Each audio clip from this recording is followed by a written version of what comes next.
Last year, General Motors paid its CEO $11.1 million. Ford took in $134 billion. And Mercedes-Benz paid $50 million to call the New Orleans Superdome the Mercedes-Benz Superdome. I'm back at the Wisconsin State Capitol, home of Scott Walker, the future President of the United States, where our representatives serve and pass laws to better the quality of life for the citizens of this great state.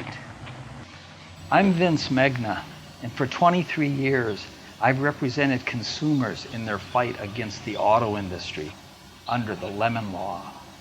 I'm here to pay homage to Representative Bill Kramer and Senator Jerry Petrowski, who've called me on the carpet.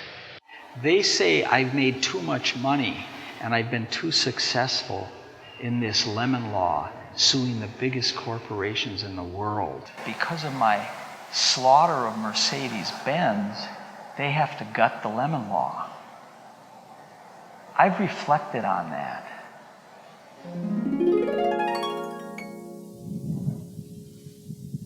Paperwork? No. Okay. I've been counting a problem with collecting $618,000 from Mercedes-Benz.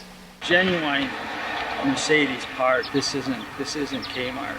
Tony Marquez now has a judgment against Mercedes for $618,000.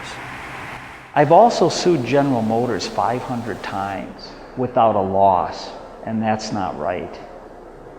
So these public servants, Bill and Jerry, have decided to do something about it along with their constituents. They've drafted a Lemon Law that gives the auto industry a fighting chance against the little guy. From 1909 through the auto boom of the post-war era to the muscle cars of the 60s and 70s, manufacturers didn't have to kowtow to consumers who nitpicked every little scratch or who worried whether their car was safe if it got bumped from behind.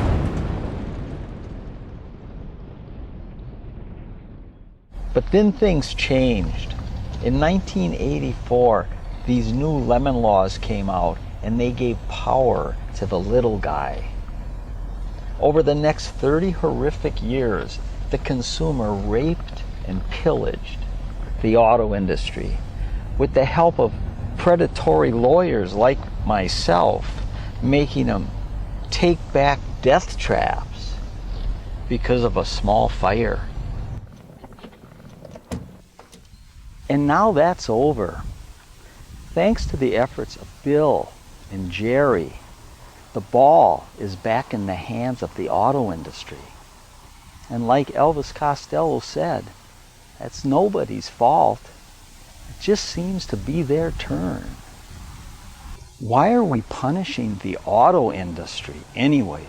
You'd have to look back 10, 15 minutes to see the last time a car salesman screwed somebody. Under our old law, we had double damages, a 6-year statute of limitations, and if the car was a lemon, you had to brand the title. Under the new law, that's all gone. And that's good for Wisconsin. That's good for the auto industry. That's good for business. These companies are struggling. You think it was easy for Mercedes to come up with $50 million for the Superdome? That's why we've got to stop these predatory lawyers from abusing the industry and representing these money-grubbing consumers.